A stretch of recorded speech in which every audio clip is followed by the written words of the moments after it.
कोल्हापुर में छत्रपति शिवाजी महाराज और छत्रपति संभाजी महाराज के खिलाफ अपमानजनक टिप्पणी करने और इतिहासकार इंद्रजीत सावंत को जान से मारने की धमकी देने वाले प्रशांत कोरटकर की न्यायिक हिरासत बढ़ा दी गई है। कोर्ट ने उनकी जमानत याचिका खारिज करते हुए उन्हें 12 अप्रैल तक के लिए कड़ंबा जेल भेज दिया गया है। इस मामले पर अब इतिहासकार इंद्रजीत सावंत के वकील असीम सरोदे की प्रतिक्रिया भी सामने आई।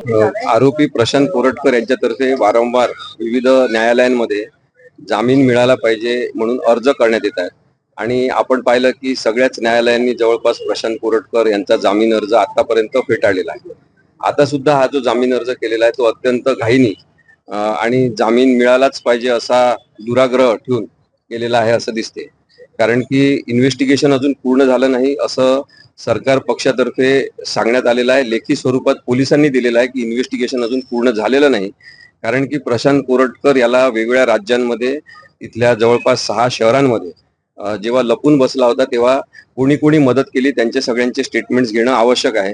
काही जणांचे स्टेटमेंट्स त्यांनी घेतलेले आहे। त्यामुळे तपास अपूर्ण असताना आता जामीन देणं हे प्रशांत कोरटकरला जामीन देणं योग्य नाही। याची मांडणी आम्ही आज कोर्टामध्ये केली। कारण की जर त्याचा इतिहास पाहिला म्हणजे या केसच्या संदर्भातला घटनाक्रम आणि वस्तुस्थिती आपण पाहिली तर आपल्याला असं दिसते की प्रशांत कोरटकरला जेव्हा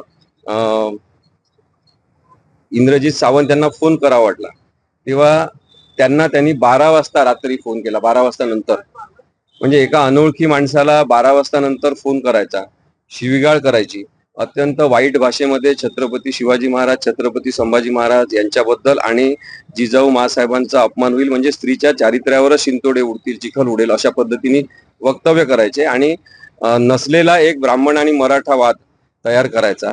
महाराष्ट्रात शांतता आहे, कोल्हापुरामध्ये शांतता आहे आणि अशा वेळेस मुद्दामून जातीवर आधारित तेढ निर्माण करण्याचा प्रयत्न करणारा जे वक्तव्य प्रशांत कोरटकरनी केलेलं आहे ही पहिली वस्तुस्थिती आणि त्याच्यामुळे त्यांनी ते रेकॉर्ड केलेलं आहे। आज असं मांडण्यात आलं की यांनी न सांगता रेकॉर्ड का केलं आणि त्यांनीच गुन्हा केलेला आहे। त्याच्यामुळे मी स्पष्टपणे कोर्टात पण सांगितलेलं आहे की जर इंद्रजीत सावंत यांनी काही गुन्हा केला असेल तर त्यांच्यावर सेपरेट ऑफेन्स रजिस्टर व्हावा, ती केस चालवावी। आम्ही ती केस सुद्धा चालवायला येऊ। परंतु नवरा आणि बायको मधलं जे कॉन्व्हर्सेशन असते ते जसं प्रोटेक्टेड कॉन्व्हर्सेशन आहे, प्रिव्हिलेज कॉन्व्हर्सेशन आहे, तसं स्वरूप या कॉन्व्हर्सेशनला नाही।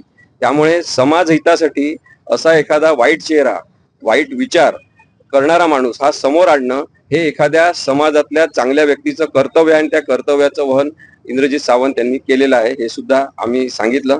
त्यानंतर प्रचंड मोठा पोलीस फोर्स ज्याच्या घराला सुरक्षा देण्यासाठी त्याच्याच अर्जानुसार करण्यात आला होता तेव्हा त्या पोलीस फोर्सच्या प्रोटेक्शन असताना सुद्धा त्या वेड्यातून पळून जाऊन हा माणूस पलायनवाद करतो किंवा ऍब्स्कॉन्ड होतो हे त्याचं कौशल्य आपण बघितलेलं आहे।